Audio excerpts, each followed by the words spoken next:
ISO हे एक standard आहे क्वालिटी मॅनेजमेंट सिस्टमचं. जेव्हा पण आपण काही स्टार्टअप करायचा विचार करतो तेव्हा आपण खूप वेळा असं बघतो की ISO नावाची एक सर्टिफिकेट असते आणि त्याचेच कन्सल्टंट म्हणजेच आज आपल्या बरोबर आहेत रोहित सोलकर सर. हे ISO सर्वात बेनिफिट आहे कस्टमर सॅटिस्फॅक्शनसाठी आणि क्वालिटी मॅनेजमेंटसाठी. जर तुमचा फूड बिझनेस असेल तर तुम्हाला ISO 22000 क्वालिटीचा बिझनेस म्हणजे स्टार्टिंगचा बिझनेस असेल तर ते 9001चं सर्टिफिकेशन लागतं. तर तुमचं इन्व्हायरमेंटल रिलेटेड म्हणजे तुम्ही कोणत्याही इन्व्हायरमेंटला हानी पोहोचवत नाहीये किंवा इन्व्हायरमेंटल रिलेटेड कोणताही बिझनेस तुमचा असेल तर ISO 45000 लागतं. IT रिलेटेड तुमचा बिझनेस असेल तर तुमचं ISO 27000 तुम्हाला इथे लागतं. कोणत्या कंपनीचा ISO सर्टिफिकेट रिजेक्ट झालाय? ISO मध्ये कसं सिस्टम्स तुमच्या खूप महत्त्वाचे आहेत. तिथे सिस्टम काही चुकल्या तर तुम्हाला एक सर्टिफिकेशन मिळत नाही. त्यांचे कॉम्पिटिटर त्यांच्याकडे ISO सर्टिफाईड होतं म्हणून त्यांना ते काम मिळालं की जे गोष्ट आपण इटिंग करू शकतो अशा गोष्टीला फूड लायसन खूप गरजेचं आहे. फूड लायसनमध्ये 3 प्रकारचे असतात. स्टेट लायसन असतं, बेसिक लायसन असतं आणि एक सेंट्रल लायसन असतं. तुमचा बिझनेस कोणत्या लेवलला आहे अशा पद्धतीने ह्या टर्नओव्हर वाईज तुम्ही लायसन्स काढू शकता.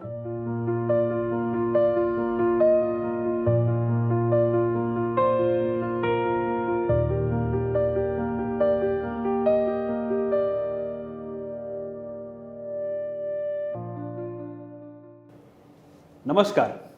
MDMFच्या ह्या एपिसोडमध्ये तुमचं मी स्वागत करतो. मी Sudhanshu Rane, digital marketing coach आणि कन्सल्टंट. आज आपल्या एपिसोडमध्ये एक अशी स्पेशल गेस्ट आहेत. एक असा विषय आपण जो घेणार आहे ज्याची इन्फॉर्मेशन सगळ्यांना नसते.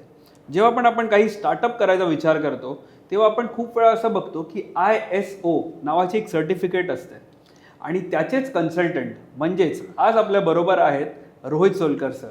रोहित सर, तुमचं स्वागत आहे आमच्या MDMF चॅनलवर. नमस्कार, थँक्यू. रोहित सोलकर सर हे आपल्या ISO कन्सल्टन्सी बरोबर FSSAI registration, GST registration, food licensing आणि बिझनेस कोच देखील आहेत. तर आज आपण विचारणार आहोत त्यांना असे प्रश्न जे आपल्याला बिझनेस स्टार्ट करायला आणि स्केल करायला हेल्प करतील. So Rohit sir, once again welcome to the show. माझा तुम्हाला पहिला प्रश्न आहे की ISO नेमकं काय असतं? ISO हे एक स्टँडर्ड आहे क्वालिटी मॅनेजमेंट सिस्टमचं.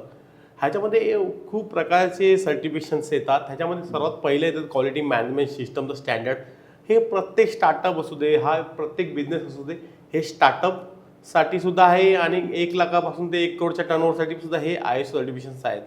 ह्याच्यामध्ये कसं असतं, हे ISO सर्वात बेनिफिट आहे कस्टमर सॅटिस्फॅक्शनसाठी आणि क्वालिटी मॅनेजमेंटसाठी. तुमच्या कस्टमरपर्यंत तुमच्या ज्या सर्व्हिसेस तुम्ही पोचवता त्या कशा पद्धतीने जातात त्याचं हे क्वालिटी मॅनेजमेंट सिस्टम चेक करणं म्हणजेच ISO आहे. ISO हे कुठून आलं आहे तर हे 170 देशांनी मिळून जिनिव्हा येथे ह्या ISOची स्थापना केली. इंटरनॅशनल ऑर्गनायझेशन फॉर स्टँडर्डायझेशन ह्याचा हा फुल फॉर्म आहे. ह्याच्यामध्ये बरेच स्टँडर्ड्स येतात. फूडसाठी वेगळं येतं, IT साठी वेगळं येतं, त्यात आपण पुढे बघणारच आहोत. आणि असंच हे ISO स्टँडर्डायझेशन आहे आणि हे स्टार्टअपपासून मोठ्या कंपनीपासून कोणीही हे सर्टिफिकेशन्स घेऊ शकतो.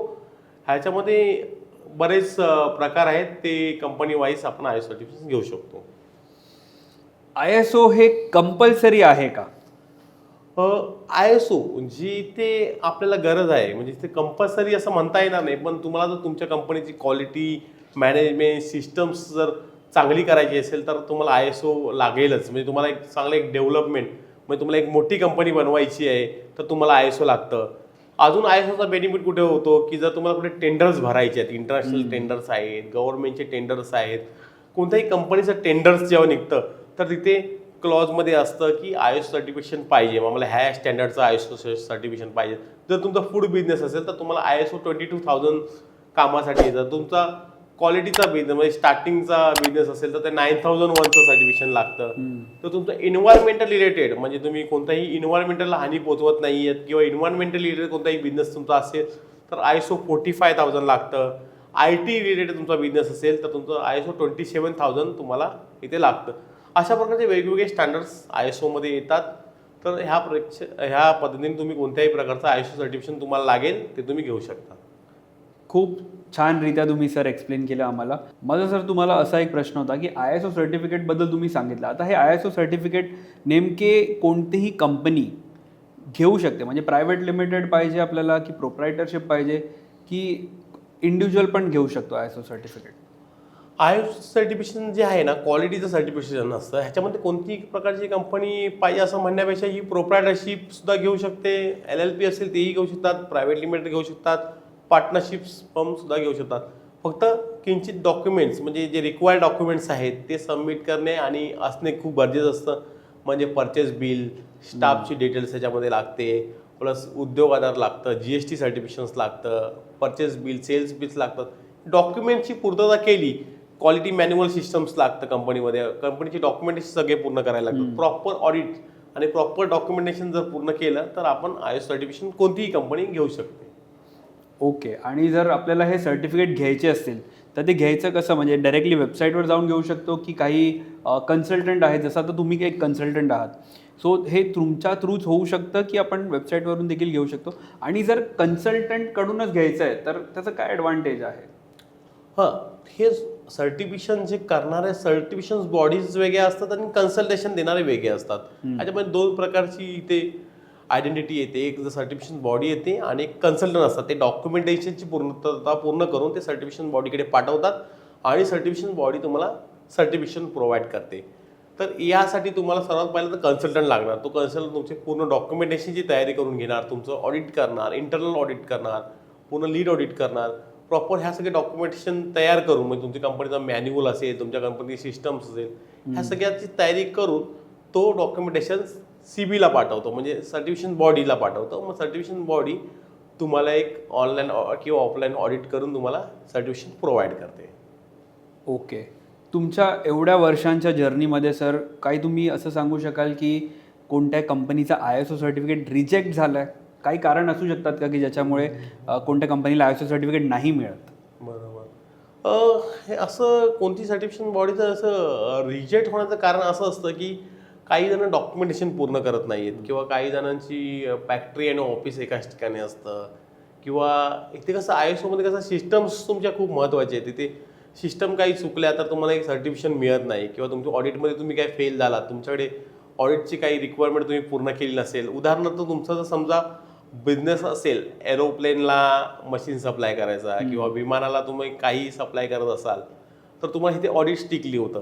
ह्याच्यामध्ये तुम्ही कुठेही प्रकारचं तडजोड चालत नाही. याच्यामध्ये तुम्ही विमानाला बनवणाऱ्या मशिनीसोबत सप्लाय करत असाल तर इथे ती मशीन तुम्ही कुठून आणली, त्याच्यावरती काय एक्सपायरी डेट्स असतात किंवा काय असतं, तुम्ही मशीनचं मेंटेनन्स वगैरे प्रॉपर करत असाल तर ते ISOच्या सिस्टममध्ये तुम्हाला आलं तर तुमचं सर्टिफिकेशन बॉडी सर्टिफिकेट रिजेक्ट करू शकते. ऑडिटमध्ये तुम्हाला प्रॉब्लेम येऊ शकतो याच्यामध्ये. हे एरोप्लेनचं उदाहरण तुम्ही खूप छानचरित्या एक्सप्लेन केलं सर. मला अजून एक विचारायचं होतं की ISO सर्टिफिकेटमुळे कुठच्या अशा कंपनीला काही फायदा झाला आहे एक्स्ट्रीम लेवलचा, असं तुम्ही काही मला एक एक्झाम्पल किंवा उदाहरण देऊ शकता का? हां, आता एक अशीच नुसतीच म्हणजे 1 वर्षापूर्वी एक स्टोरी झाली होती की हुंडाई कंपनीला, एक कंपनी आहे ना, आमचे जे क्लायंट्स आहेत ते त्यांना ना प्रिंटिंगचे हे प्रोव्हाइड करत होते. प्रिंटिंग करून त्यांचे ब्रोशर्स वगैरे हुंडाई कंपनीला ते लोक प्रिंटिंग करून द्यायचे. तर अशा टाईमला की त्यांचे कॉम्पिटिटर दुसरे की त्यांच्याकडे ISO सर्टिफिकेट होतं म्हणून त्यांना ते काम मिळालं. म्हणजे अशी भरपूर वेळा गोष्ट घडू शकते की तुमच्याकडे जर स्टँडर्ड असं सर्टिफिकेट नसेल, तुम्ही मोठे जर क्लायंट करत असाल, तर त्यांचा जो कॉम्पिटिटर होता की त्यांनी हे सगळे सर्टिफिकेशन काढून ठेवले होते, त्याच्यामुळे त्यांना ते काम मिळालं. म्हणजे त्यामुळे तुम्ही आता काळजी घेऊ शकता. तुमचे मोठे क्लायंट्स असतील तर तुम्ही ISO सर्टिफिकेट करू शकता. नुसतं टेंडरला पाहिजे म्हणून नाही, तर तुम्ही तुमच्या कंपनीच्या सिस्टमसाठी, तुमच्या कंपनीचं मॅनेजमेंट चांगलं होण्यासाठी तुम्ही ISO सर्टिफिकेशन करणं खूप गरजेचं आहे. आणि अशा काही ऑपॉर्च्युनिटी तुमच्या हातातून जाऊ नयेत. म्हणजे त्यांच्याकडून 5 लाखाचा क्लायंट, म्हणजे इयरली त्यांच्याकडून 5 ते 10 लाख रुपयाचं ते ब्रोशर प्रिंटिंग करून घ्यायची, तो त्यांचा क्लायंट एका चुकीमुळे गेला की त्यांनी ISO सर्टिफिकेशन नाही घेतलं होतं. तर ISO सर्टिफिकेशन घेणं ह्यासाठी खूप गरजेचं आहे की तुम्ही तुमच्या कॉम्पिटिटरपेक्षा थोडं जरा वर पाहिजे. हे तुम्हाला ISO स्टँडर्डमध्ये तुमची कंपनी असेल तर तुम्हाला खूप सारे बेनिफिट्स कॉम्पिटिशनसाठी पण होतात. कॉम्पिटिशन ॲडव्हान्टेज तुम्हाला मिळतो. करेक्ट. 5 ते 10 लाखाचा बिझनेस म्हणजे एका स्टार्टअपसाठी तर ही खूप मोठी अमाऊंट आहे. ISO सर्टिफिकेट जेव्हा आपण बोलतो की कंपनीनी काढलं पाहिजे, पण त्याच्या मागे एक कॉस्ट तर लागते. कारण आता एक स्टार्टअप आहे, त्याला ही कॉस्ट एकदम कमी असते की ती कॉस्ट खूप हेवी असते, आणि आय एस ओ सर्टिफिकेटची व्हॅलिडिटी 1 वर्षाची असते की 5 वर्षाची असते की 10 वर्षाची असते की लाईफ टाईम असते, की एव्हरी इयर तो रिन्यू करायला लागतो. कसं असतं, जरा तुम्ही एक्सप्लेन कराल तर बेटर आहे. कोणत्याही प्रकारचं ISO सर्टिफिकेशन 3 वर्षासाठी व्हॅलिडेशन असतं. त्याच्यामध्ये डेट्स असतात, पण दरवर्षी सर्व्हिलन्स ऑडिट करणं गरजेचं असतं. त्याची व्हॅलिडिटी असते 3 वर्षाची. म्हणजे तुम्ही आता 2026ला घेतलं तर 27, 28, 29 पर्यंत चालतं, पण त्याचं दरवर्षी सर्व्हिलन्स ऑडिट करणं हे कंपल्सरी असतं. म्हणजे 3 वर्षाची व्हॅलिडिटी तर असतेच, पण दरवर्षी डॉक्युमेंटेशन करणं गरजेचं असतं. ISOमध्ये तुम्हाला दरवर्षी एक सर्टिफिकेशन बॉडीज किंवा तुमचे जे कन्सल्टंट असतात ते तुम्हाला कॉल करून सांगतात की आता 1 महिना अगोदर की तुमचं सर्व्हिलन्स ऑडिट करून घ्या. सर्व्हिलन्स ऑडिटमध्ये काय चेक होतं, तर गेल्या वेळीचे जे सिस्टम तुम्हाला दिलेले आहे ते ते सिस्टम तुम्ही बरोबर त्या सिस्टमवरती काम करताय की नाही, ती पूर्ण त्याची चेकलिस्ट असते. ती चेकलिस्ट पूर्ण सबमिट करून त्याचं सर्व्हिलन्स ऑडिट केलं जातं. ऑडिटमध्ये सगळ्या गोष्टी बघितल्या जातात, त्याच्यानंतर तुमचं सर्व्हिलन्स केलं जातं. हे 1 वर्षाचं सर्व्हिलन्स, असं 2 वर्ष, असं फर्स्ट अँड 2 इयर तुम्हाला सर्व्हिलन्स करावं लागतं. असं हे 3 वर्षाचं सर्टिफिकेशन असतं. कोणताही प्रकारचं ISO सर्टिफिकेशन व्हॅलिडिटी 3 वर्षाची असते. 3 वर्ष झाल्याच्या नंतर तुम्हाला हे सर्टिफिकेट नवीन करावं लागतं. ओके. आणि कॉस्ट काय इन्व्हॉल्ड असते सर? त्याची कॉस्ट आहे ना, प्रत्येक अशी सांगू शकत नाही की प्रत्येक कंपनीची बिझनेस, त्यांचा नेचर ऑफ बिझनेस, त्याच्यात किती स्टाफ आहे, त्यांचं किती ऑडिटसाठी डेट त्यांना लागणार आहे, त्याच्याप्रमाणे आपण त्याचं लोकेशन्स, ऑडिटर जाणार, त्याचं सगळ्या कॉस्टिंग धरून त्यांना ती आपण एक मेलवर त्यांना कॉस्टिंग देतो. सर्टिफिकेशन त्यांना कशासाठी पाहिजे, कोणत्या कंपनीला द्यायचं आहे, त्याची चेकलिस्ट काय आहे, ह्या सगळ्या गोष्टी पकडल्या जातात.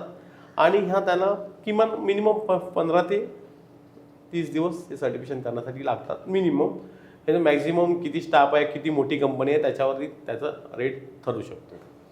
Okay okay. खूप छानरित्या तुम्ही याचं उत्तर दिलं सर. आपण इथे आता क्वालिटी स्टँडर्ड्सबद्दल बोलत होतो, तर क्वालिटी स्टँडर्ड्सबरोबर अजून एक प्रश्न जो माझे जे व्ह्युअर्स आहेत हे जनरली विचारतात, ते म्हणजे कॉपीराईट किंवा पेटंट किंवा ट्रेडमार्क, जर हे आपल्याला घ्यायचे असेल, आधी तर पहिला एक्सप्लेन करा सर की हे तिन्ही गोष्टी सेम आहेत की वेगवेगळे आहेत, आणि जर वेगवेगळे आहेत तर ते कसे वेगळे आहेत?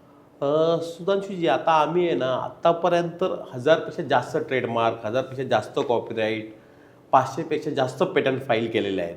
आणि त्याच्यामध्ये मी स्वतःही ट्रेडमार्क, कॉपीराईट आणि पेटंट, मी स्वतःच्या नावावरची सुद्धा माझ्या पेटंट्स आहे, ट्रेडमार्क आहे, स्वतःच्या नावावर माझ्या कॉपीराईट्स आहेत. म्हणून मी ह्याबद्दल तुम्हाला एक्सप्लेन करू शकतो की कशा पद्धतीने कोणतं काम कशासाठी होतं. म्हणजे तुम्हाला जर कोणत्याही ब्रँडचं नाव किंवा तुमचं नाव जर कोणी वापरू नये, तर तुम्हाला त्यासाठी ट्रेडमार्क करणं खूप गरजेचं आहे. आणि तुमचं ब्रँडचा कलर किंवा तुमच्या ब्रोशर्स वगैरे कोणी वापरू नये, किंवा तुमचं कोणतं तरी पुस्तक आहे, तुमचा कोणता तरी कंटेंट आहे, कोणी वापरू नये असं तुम्हाला पाहिजे असेल, तर तुम्हाला कॉपीराईट करणं गरजेचं आहे.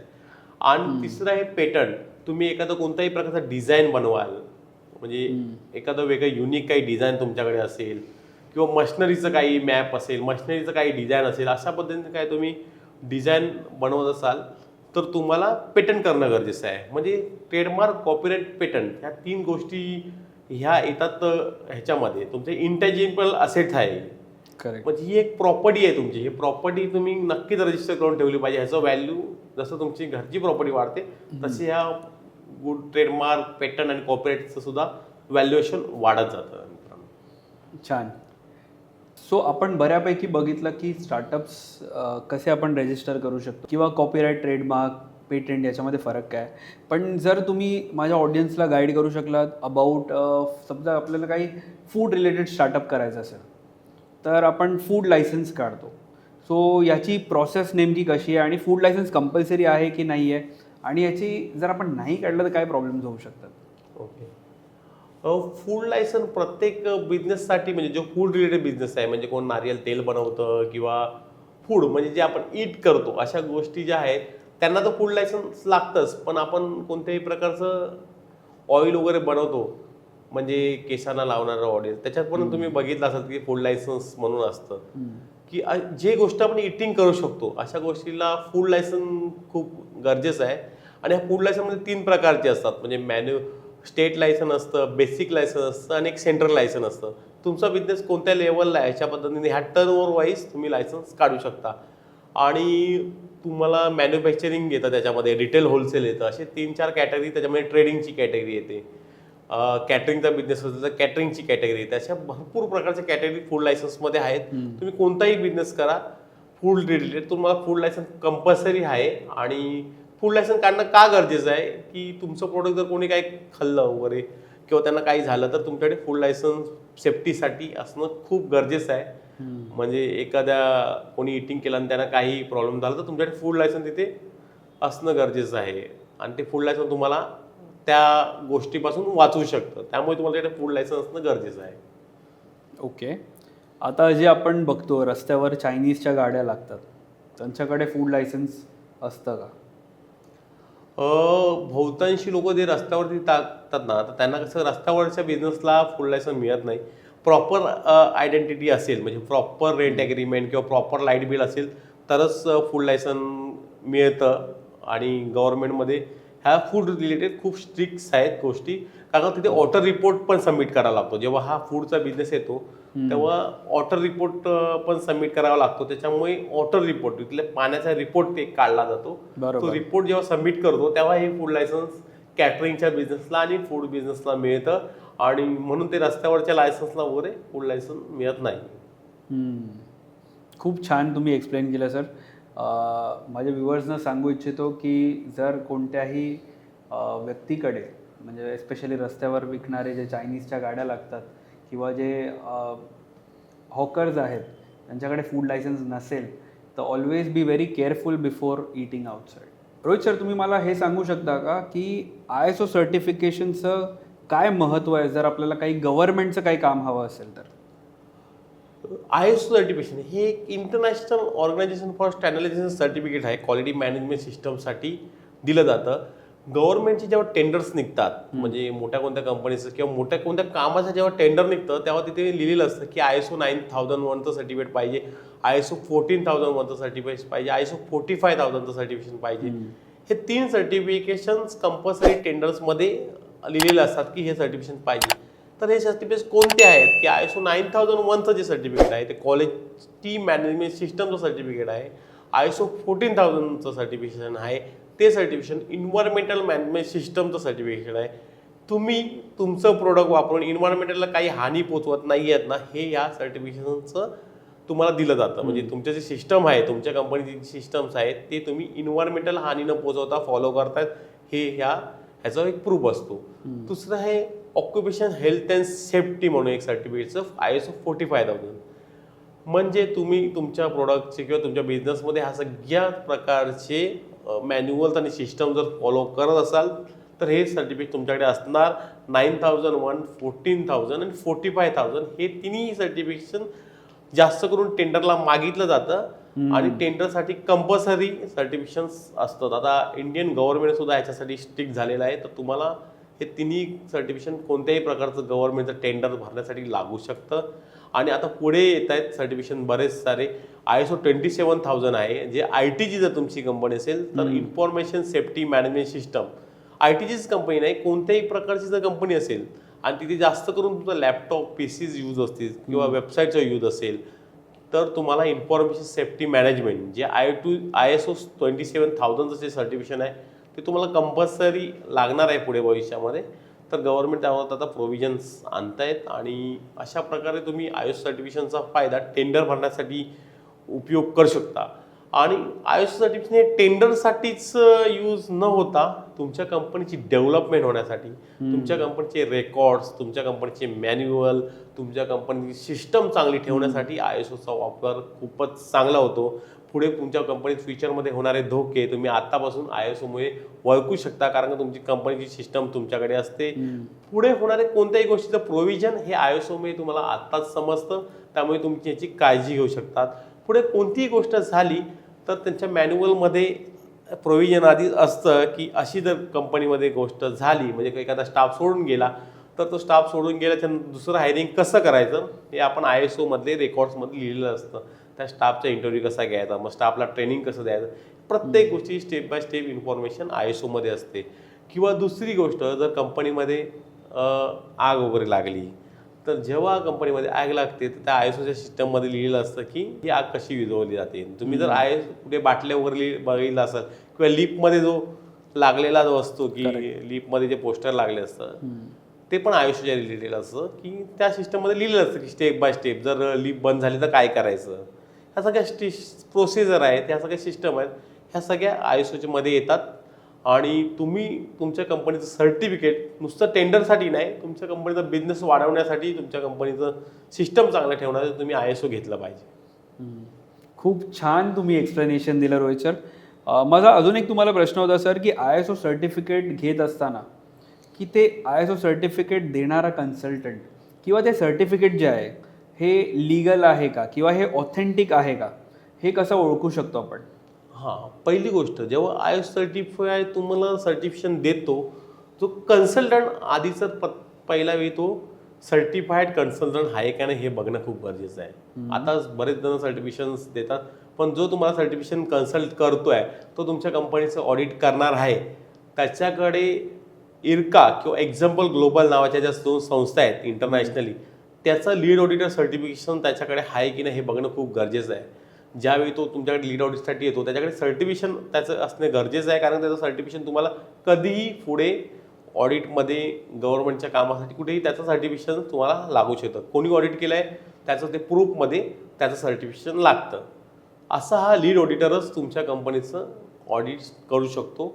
दुसरी गोष्ट, तुम्हाला इंटरनल ऑडिट तुमच्या ऑफिसमध्ये इंटरनल ऑडिटरसुद्धा हवा असतो. तो तुमच्या इनहाऊस असतो, तो तुमचं इंटरनल ऑडिट करतो. आणि गव्हर्नमेंट सर्टिफिकेट किंवा असं कोणत्याही प्रकारचं सर्टिफिकेशन जर तुम्हाला टेंडरसाठी हवं असेल ISOचं, तर IAFचं सर्टिफिकेशन, IAF हे जे ऑर्गनायझेशन आहे इंटरनॅशनली, ह्याचं सर्टिफिकेशनचा लोगो, IAFचा लोगो सर्टिफिकेट असणे पहिली तर गोष्ट गरजेचं आहे. दुसरं की तुमचं सर्टिफिकेट IAFच्या साईटवर लाईव्ह झालं पाहिजे, तरच ते गव्हर्नमेंटच्या युजफुली असतं. आणि ही जगभरात IAFची एकच वेबसाईट आहे त्याच्यावरती जे ISO सर्टिफिकेशन दिसतं. आणि त्यामुळे कधी पण चेक करा जेव्हा तुम्हाला गव्हर्नमेंट यूजसाठी सर्टिफिकेशन पाहिजे तर त्यामध्ये IAFचा लोगो आहे की नाही. आणि हे सर्टिफिकेट IAFच्या साईटवर IAF सर्च म्हणून एक वेबसाईट आम्ही डिस्क्रिप्शनमध्ये टाकू, तर त्या सर्टिफिकेशनमध्ये ती सर्टिफिकेट ते नंबर टाकला की तिथे लाईव्ह दिसणं खूप गरजेचं आहे, तरच ते गव्हर्नमेंट टेंडरसाठी आणि उपयुक्त होतं. तर अशा प्रकारे तुम्ही लिगल सर्टिफिकेट ओळखू शकता. IAFचा लोगो त्याच्यामध्ये पाहिजे आणि IAFच्या साईटवरती ते लाईव्ह झालेलं पाहिजे. करेक्ट. मित्रांनो, मी डिस्क्रिप्शनमध्ये लिंक जरूर टाकेन. तुमच्याकडे जे सर्टिफिकेट आहे जेन्युइन आहे की नाही आहे हे तुम्ही या लिंकवर क्लिक करून चेक करू शकता. रोहित सर, मला अजून एक प्रश्न होता तुम्हाला विचारायचा. आता आपली कंपनी तर प्रायव्हेट लिमिटेड आहे, तर तसंच अजून काय काय प्रकार आहेत जे एक इंडिव्हिज्युअल ज्याला बिझनेस स्टार्टअप करायचं आहे, एक मराठी माणसाला जेव्हा बिझनेस स्टार्टअप करायचं आहे, तर त्यांनी कोणत्या टाईपचं रजिस्ट्रेशन केलं पाहिजे आणि ते का केलं पाहिजे? बिझनेस स्टार्ट करताना मित्रांनो, तर तुम्हाला आहे ना सर्वात पहिला तर तुम्हाला कोणता बिझनेस करायचा आहे त्याच्यावरती डिपेंडिंग आहे आपलं रजिस्ट्रेशन प्रोसेस. ह्याच्यामध्ये बिझनेस जेव्हा रजिस्ट्रेशन करतो ना, ह्याच्यात 3 ते 4 टाईपचे रजिस्ट्रेशन येतात. पहिला येतो प्रोप्रायटरशिप. ह्याच्यामध्ये गुमास्ता आणि उद्यम सर्टिफिकेट काढून तुम्ही प्रोप्रायटरशिपचं रजिस्ट्रेशन करू शकता. दुसरं येतं पार्टनरशिप. पार्टनरशिपमध्ये पण 3 प्रकार आहेत. एक तर नोटरी रजिस्ट्रेशन पार्टनरशिप केली जाते, दुसरी पार्टनरशिप फर्ममध्ये जाऊन रजिस्ट्रेशन केली जाते, तिसरी पार्टनरशिप आहे LLP limited liability partnership firm. हे 3 प्रकार पार्टनरशिप फर्ममध्ये येतात. आणि चौथं आहे ते private limited company. Private limited company ही एक प्रायव्हेट आयडेंटिटी म्हणून आली जाते. हे 4 ते 5 प्रकारचे स्टार्टअपमध्ये रजिस्ट्रेशन आहेत. तुम्ही कोणता बिझनेस करणार आहात, तुम्ही आता अर्ली स्टेजमध्ये आहात तर तुम्ही तुमची प्रोप्रायटरशिपपासून सुरुवात करू शकता. त्याच्यानंतर तुम्ही पार्टनरशिप पण करू शकता कोण तुमच्याकडे इन्व्हेस्टर आला तर, किंवा तुम्हाला तुमच्याकडे आता चांगला इन्व्हेस्टमेंट आहे आणि तुम्ही चांगला बेस आहे तुमच्याकडे की तर तुम्ही प्रायव्हेट लिमिटेड म्हणून सुरुवात करू शकता. असं काही नाही की तुम्ही प्रोप्रायटरशिपपासून चालू केलं पाहिजे. प्रायव्हेट लिमिटेडचे फायदे काय आहेत की तुम्हाला अनलिमिटेड लायबिलिटी, तुम्ही फ्री असतात, लायबिलिटी नसते तुम्हाला तिथे. तुम्ही जेवढे पैसे प्रायव्हेट लिमिटेडमध्ये गुंतवाल तेवढीच तुमची लायबिलिटी, किंवा LLPमध्ये पण जेवढे पैसे तुम्ही इन्व्हेस्ट कराल तेवढी लायबिलिटी.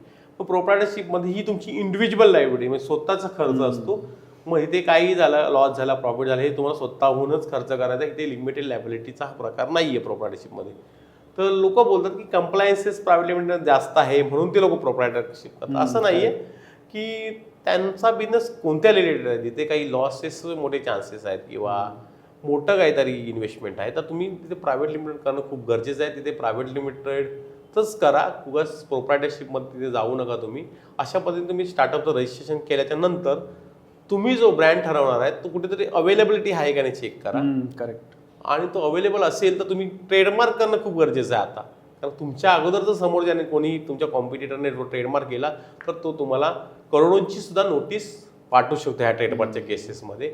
असं बऱ्याच क्लायंटबरोबर झालं आहे. तर त्यांनी वायरिंगचं एक साधं उदाहरण सांगू तुम्हाला की वायरिंगचं एक शॉप होतं, तर त्यांना आली 1 करोडची नोटीस. एक छोटंसं दुकान होतं इलेक्ट्रिकचं, तर त्यांना 1 करोडची नोटीस आली. का नोटीस आली त्यांना, की कारण त्यांनी जे कीचं ते किचन बनवत होते, इलेक्ट्रिक किचन, तर ते इलेक्ट्रिक किचनचं नाव त्यांनी ट्रेडमार्क दुसऱ्याकडे होतं आणि ते बरेच वर्ष विसरून त्याचा बिझनेस करत होते. तर त्या किचनला त्यांना 1 करोडची नोटीस आली. तर अशा पद्धतीने तुम्ही थोडं सावध राहायला पाहिजे तुमच्या ब्रँडच्या रिलेटेड, की तुम्हाला ब्रँड हा रजिस्टर करणं खूपच गरजेचं आहे. आणि रजिस्ट्रेशन केल्याच्या नंतरच तुम्ही तुमचा बिझनेस चालू करा. त्याच्या अगोदर तुम्ही तो ब्रँड अवेलेबल आहे की नाही बघा, नाहीतर उगाच तुम्ही त्यांच्या नावाने चालू केला आणि तुम्हाला करोडीची नोटीस नंतर येऊ शकते. त्यासाठी तुम्हाला ट्रेडमार्क पण करणं आता सध्या गरजेचं आहे. म्हणजे तुम्ही प्रोप्रायटरशिपमध्ये असा किंवा प्रायव्हेट लिमिटेडमध्ये असा, त्याच्यानंतर जी प्रोसेस ट्रेडमार्क हे खूपच आता गरजेचं आहे. आणि गव्हर्नमेंट पण त्याच्यावरती आता नवीन रूल्स अँड रेग्युलेशन ट्रेडमार्कमध्ये आणत आहे. म्हणून खूपच छानरित्या तुम्ही एक्सप्लेन केलं, अख्खी प्रोसेस एक्सप्लेन केली की कोणत्या टाईपची कंपनी आपण रजिस्टर केली पाहिजे. डेफिनेटली मी पण रेकमेंड तेच करेन की जर तुम्ही लॉंग टर्म बिझनेस करणार असाल आणि तुम्ही कॉन्फिडंट असाल तो you can definitely go for a private limited company. But of course तुम्हाला एक्सपर्ट्सचा सल्ला घेणं खूप जरुरी आहे. रोहित सर, आता तर तुम्ही खूप छानरित्या आम्हाला एक्सप्लेन केलं, पण कधी कधी आम्ही जेव्हा बिलिंग करतो किंवा जेव्हा आपल्याकडे क्लायंट्स असतात काय काय, तर सगळ्यांनीच आपला GST नंबर काढलेला नसतो. तर GST नंबरचं महत्त्व काय आहे किंवा GST नंबर कसं काढावं याच्याबद्दल जरा तुम्ही थोडं मार्गदर्शन द्याल का? GST रजिस्ट्रेशन आहे ना, हे माझं तर मत आहे ना, हे इंडिव्हिज्युअलवरती जेव्हा तुम्ही GST काढता ना, तेव्हा तुमच्या सेव्हिंग अकाउंट आणि करंट अकाउंट हे वेगवेगळं नाही ठरवलं जात. तुमच्या सेव्हिंग अकाउंटला सुद्धा GST डिपार्टमेंट हे क्लेम मागू शकतं. त्यामुळे तुम्ही जेव्हा सेव्हिंग अकाउंट म्हणजे इंडिव्हिज्युअल जेव्हा GST रजिस्ट्रेशन करता तेव्हा करंट अकाउंटवरती जास्तीत जास्त ट्रान्झॅक्शन ठेवा. तुम्ही सेव्हिंग अकाउंटवर जास्त ट्रान्झॅक्शन करू नका. जेव्हा तुम्ही जास्त गुगल पेवर यूज करता तेव्हा तुमच्या सेव्हिंग अकाउंटला पण ट्रान्झॅक्शन होतं. त्या ट्रान्झॅक्शनवरती GST डिपार्टमेंट तुमच्याकडून पैसे मागत असतं आणि मागू शकतं म्हणजे भविष्यामध्ये. आणि दुसरं की तुम्ही GST रजिस्ट्रेशन जास्त करून एक इंडिव्हिज्युअली आयडेंटिटी म्हणजे प्रायव्हेट लिमिटेड करून किंवा LLP करून किंवा पार्टनरशिप करून, तर त्याच्यावरती जे नवीन पॅन कार्ड ओपन होतं त्याच्यावरती GST रजिस्ट्रेशन काढा. म्हणजे तुमचं सेव्हिंग अकाउंट आणि एक बिझनेस अकाउंट एक वेगळं राहील. आणि तुम्हाला GST काढायचंच आहे तर सेव्हिंगवरती, तर तुम्ही सेव्हिंग म्हणजे इंडिव्हिज्युअलवरती, तर तुम्ही त्याची बेसिक ही काळजी घेणं म्हणजे सेव्हिंग अकाउंटवरती कमीत कमी ट्रान्झॅक्शन होणे हे बघणं खूपच गरजेचं आहे. आणि GST काढल्याच्या नंतर मंथली किंवा 3 मंथने जे काही ऑडिट्स होतं हे ऑडिट करणं सुद्धा कंपल्सरी आहे. त्या कंपल्सरी काय आहे, कारण पर डे प्रमाणे सुद्धा याला फाईन लागू शकतो जर तुम्ही ऑडिट नाही केलं तर. हे ऑडिट करणं खूपच इम्पॉर्टंट आहे. GSTचं जे ऑडिट आहे ते जास्तीत जास्त खूप काळजी घेऊन करणं गरजेचं आहे. त्याच्यामुळे हे ऑडिट आहे ना तुमच्या CA पासून किंवा एकदम नॉलेज असणाऱ्या व्यक्तीकडूनच करणं गरजेचं आहे. कारण ह्या ऑडिटमध्ये कधीही कोणतीही चूक झाली तर लगेच इन्कम टॅक्सची नोटीस किंवा GST डिपार्टमेंटची नोटीस तुम्हाला येऊ शकते. त्यामुळे GST करताना एक चांगल्या नॉलेजेबल पर्सन किंवा CA कडनंच त्याचं फायलिंग आणि रिटर्न करून घ्या. कमी पैसे आहेत म्हणून तुम्ही कोणत्याही नॉलेज नसणाऱ्या कन्सल्टंट करून घेऊ नका. ज्यांच्याकडे नॉलेज आहे अशाच कन्सल्टंट करून घ्या. CA कडून, टॅक्स कन्सल्टंट कडून, अशाच व्यक्तीकडून तुम्ही GSTचं रिटर्न्स फायलिंग करून घ्या, जेणेकरून तुम्हाला तो पुढे हेल्प करू शकेल याच्यासाठी. थँक्यू. खूपच छानरित्या तुम्ही एक्सप्लेन केलं की GST किती महत्त्वाचं आहे आणि GSTला आपल्याला कोणाकडून काढला पाहिजे. एक CA किंवा एक ऑथॉरिटी जो आपल्याला हेल्प करू शकतो in getting the GST number. Rohit sir, मला तुम्हाला एक प्रश्न विचारायचा होता की उद्यम आधार ह्याचं काय महत्त्व आहे आणि हे सर्टिफिकेट काढलं पाहिजे का स्टार्टअप्सने? मित्रांनो, उद्यम आधार हे लगेच आणि पटकन भेटतं म्हणून हे काही चांगलं डॉक्युमेंट नाही असं नाही आहे. हे उद्यम आधार हे सेंट्रल गव्हर्नमेंट असणारं बिझनेस रजिस्ट्रेशन असणारं खूपच महत्त्वाचं डॉक्युमेंट आहे. ह्याच्यामुळे तुम्हाला पुढे गव्हर्नमेंटच्या भरपूर म्हणजे एक्झिबिशनमध्ये तुम्हाला स्टॉल मिळतो किंवा गव्हर्नमेंटच्या लोन्स बेनिफिट्समध्ये तुम्हाला उद्यमचा बेनिफिट मिळतो. गव्हर्नमेंटच्या काही ट्रेनिंग्स असतात तिथे तुम्हाला उद्यम सर्टिफिकेट कंपल्सरी आहे. अशा भरपूर यूजसाठी उद्यमचा उपयोग होतो. तर त्याचं मी तुम्हाला काही डिस्क्रिप्शनमध्ये सुधांशू सरांना आम्ही टाकायला सांगू. तर मित्रांनो, आपण वळणार आहे आता आपल्या रॅपिड फायर राऊंडकडे. आणि अशा रॅपिड फायर राऊंडमध्ये मी रोहित सरांना काही रॅपिड फायर प्रश्न विचारणार आहे आणि बघूया त्यांचं मत काय आहे. सो फर्स्ट क्वेश्चन, बिझनेस सुरू करतानाची फर्स्ट स्टेप. रजिस्ट्रेशन करणं खूप गरजेचं आहे. GST इम्पॉर्टंट आहे की ऑप्शनल? इम्पॉर्टंट आहे. ISO certification in one word. ट्रस्टसाठी खूप इम्पॉर्टंट आहे सर्टिफिकेशन. प्रोप्रायटरशिप की private limited? Start with proprietorship. Biggest mistakes entrepreneurs make. Trademark करत नाहीत ते. MSMEचा फायदा. MSMEचा फायदा जो आहे ना, बिझनेस रजिस्ट्रेशन्स आणि लोन काढण्यासाठी चांगला होतो. स्टार्टअपचं सिक्रेट काय आहे सक्सेसफुल करण्यासाठी? स्टार्टअप सिक्रेट करण्यासाठी ना सर्वात पहिलं आहे ना, जे आपण नाव जे नाव तुमचं जर स्मार्टली आणि युनिक जबरदस्त नाव असेल ना, तर तुमचं स्टार्टअप चांगलं झालं. ISO घेतल्यावर बिगेस्ट बेनिफिट काय? Credibility. Yes.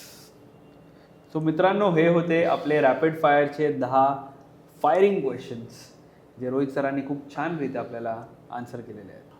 Thank you Sudhanshu sir, तुम्ही आम्हाला स्टुडिओला इन्व्हाइट केलं आणि तुमचा स्टुडिओ खूपच छान आहे आणि इथे डिजिटल मार्केटिंगची एजन्सी, ट्रेनिंग सगळं एकाच ठिकाणी, ब्रँडिंग, ॲडव्हर्टायझिंग, डिजिटल मार्केटिंग सगळं सुधांशू सर करतात. खूपच thank you so much Sudhanshu sir. Sir, pleasure is all mind. Thank you for coming on to the studio. Thank you for giving us your valuable time, की ज्याच्यामुळे माझ्या ऑडियन्सला म्हणजेच आपल्या MDMF चॅनलच्या ऑडियन्सना काहीतरी नवीन शिकायला मिळेल आणि नक्कीच ते ISO रजिस्टर करतील. सरांनी सांगितलेले सर्व लिंक्स मी डिस्क्रिप्शनमध्ये टाकतो. तुम्ही ते नक्की बघा आणि लवकरात लवकर ISO सर्टिफाईड कंपनी व्हा. आणि जर काही तुम्हाला हेल्प लागली so you can definitely consult with Rohit Solkar sir. मी त्यांचा नंबर आणि त्यांचे पूर्ण डिटेल्स डिस्क्रिप्शनमध्ये दिलेले आहेत. तर आपण भेटूया MDMFच्या पुढच्या एपिसोडमध्ये आणि तोपर्यंत सबस्क्राईब नक्की करा आपल्या चॅनलला. धन्यवाद.